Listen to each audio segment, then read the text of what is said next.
Hello, and welcome to this short lecture on one of the most common non-communicable diseases in existence today, and that is diabetes mellitus, also known simply as diabetes. For those of you who are not aware, this is a complex metabolic disorder characterized by hyperglycemia or elevated blood glucose levels and can be fatal if left untreated. It is, in fact, a major public health issue and is approaching epidemic proportions around the world. So I hope after today's talk you'll have a better understanding of the severity of the disease. I'd like to start by showing you some important data connected to the burden of this disease, before briefly looking at the etiology, that is the cause of the disease.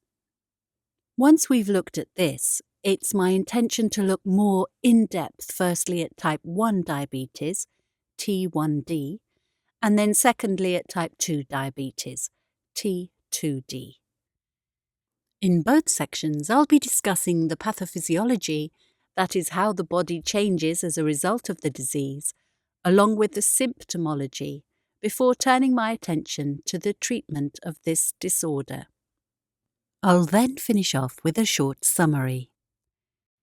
So let's get started with some important figures. According to the WHO, the number of people diagnosed with diabetes globally increased from 108 million in 1980 to 422 million in 2014. That's a huge increase and is only getting worse. Look at this data from the IDF. In 2021, there were 537 million adults between the ages of 20 to 79 years living with this disease, and by 2045 a shocking 783 million people will have this condition. That's 1 in 8 adults. Over 90% of those diagnosed have T2D, and this is mostly due to socio-economic, genetic, environmental and demographic factors, with 3 in 4 adults living in low and middle-income nations. Although approximately 1.5 million global deaths annually are due to diabetes, the likelihood of dying from it between the ages of 30 and 70 is declining. So that's the data I wanted you to look at, and I hope you've now got a clearer idea of the extent of the issue. Let's now move on to the etiology of the disease. As highlighted by the NIDDK, in patients with T1D, the pancreas produces little to no insulin due to the immune system attacking the cells in this organ, resulting in too much sugar remaining in the bloodstream and causing blood sugar levels to rise severely, therefore triggering other more serious health complications. T2D is characterized by insulin resistance, which is where the body cannot respond to insulin. And because the body cannot respond properly, blood glucose levels keep on rising. Some of the factors which can increase the likelihood of developing T2D are being overweight or obese, especially around the abdomen, consuming a poor diet and leading a sedentary lifestyle. Let's now look at T1D in more depth. T1D is often referred to as an autoimmune condition, but the true causes of it are not yet fully understood. The NIDDK states that genes, such as a parent or sibling having the condition, and environmental factors such as a virus, may explain why it is more commonly diagnosed in children and young adults. Symptoms such as passing urine more often, blurred vision, tiredness and losing weight may also raise the alarm that the disease could be present. Doctors can perform a test known as the random plasma glucose (RPG) test, in which your blood sugar is tested to see whether autoantibodies are attacking the cells and tissues. One of the most serious complications of having T1D is diabetic ketoacidosis.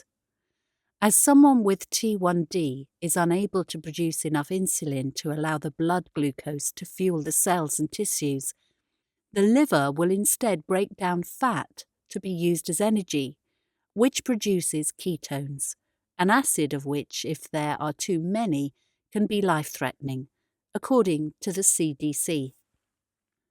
In addition to diabetic ketoacidosis, the other potential health problems pointed out by the NIDDK include heart disease, stroke, kidney disease, eye disorders, nerve damage, depression, and sleep apnea.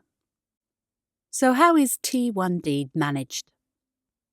Well, according to Diabetes UK, many patients are prescribed insulin to control their blood glucose levels, and this can be taken in the form of a needle, pen, or pump. Medications such as pramlintide or metformin, which help keep blood glucose targets low enough to avoid developing the serious conditions mentioned previously, can also be prescribed. Continuous glucose monitoring, CGM, has also arisen as one of the critical advancements for supporting diabetes management. Small sensors placed under the skin can transmit glucose levels to a smartphone app to continuously track how the patient's body responds to food, medication, and physical activity. So that's T1D. Let's now look at T2D in more depth. As T2D is more often diagnosed in older people and as a result of lifestyle choices, the process of developing the disease often takes place over 4 key stages. Brewster describes these as insulin resistance, prediabetes, T2D, and vascular damage. The first stage, which is when the liver and muscles store too much blood sugar owing to the body's inability to produce or respond to insulin, may often go unnoticed, which is why it can take some time to be diagnosed. People older than 45, of an African, Asian, or Hispanic origin, and those who suffer from hypertension, high cholesterol, and excess weight are more likely to be diagnosed with prediabetes, which is when a blood test can reveal blood sugar levels are high, but can be sent into remission through changes to their lifestyle. Brewster further states that if the blood test indicated a blood sugar range of between 100 and 125 milligrams of sugar per deciliters of blood, this would indicate prediabetes. Over this range, diabetes would be diagnosed, along with symptoms such as frequently feeling thirstier and hungrier, and hands and feet feeling numb. In the final stage, more serious symptoms tend to present themselves as a result of damage to the blood vessels caused by the high blood sugar over a considerable period of time. So, how is T2D managed? Well, according to the NIDDK, lifestyle changes such as diet and exercise can help the patient manage diabetes. But there are also a number of medications that can be prescribed. Most patients take biguanide, usually known as metformin, which can lower the amount of glucose the liver produces and help the body's insulin to work better. Many patients take metformin in combination with other drugs, such as an SSGT2 like canagliflozin, which lowers blood sugar via the kidneys. Without these medications, or by not taking them properly, serious complications arising from diabetes can occur. So let's take a look at these complications now.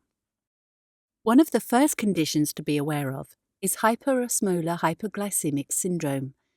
This usually occurs due to an illness or infection which triggers excessive passing of urine.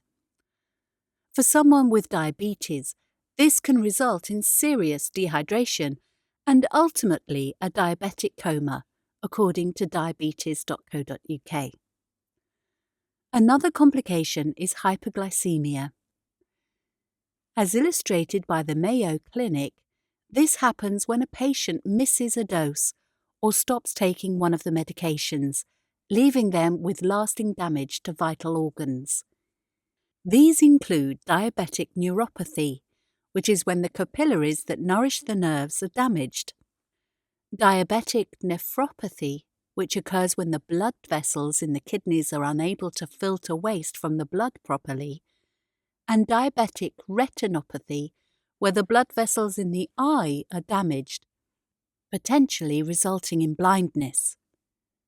Finally, in relation to the heart, having diabetes increases the risk of contracting peripheral arterial disease, when the blood flow to the feet and legs is reduced, caused by a narrowing in the blood vessels. So we can clearly see that a patient can suffer with a multitude of other conditions if they are not treated appropriately. I've just about reached the end of my speech, and I'd like to summarize the key points. We know that the prevalence of diabetes is growing at an alarming rate, although we have seen that the mortality rate has declined. We are aware that in both types of diabetes, there is an issue with the hormone insulin, which we know is essential for controlling the blood sugar levels. With T1D, there is no insulin, and with T2D, the insulin isn't working properly. We also know that there is uncertainty about the causes of T1D, whereas there are many factors connected to T2D, including some that are within the individual's control, like weight management. And we have seen that in both types there are a number of symptoms, and that these symptoms can lead to more life-threatening conditions. Finally, although there is at present no cure for diabetes, the disorder can be treated, and its consequences can be managed with diet, medication, and regular screening. That's the end of the lecture. Thank you for listening.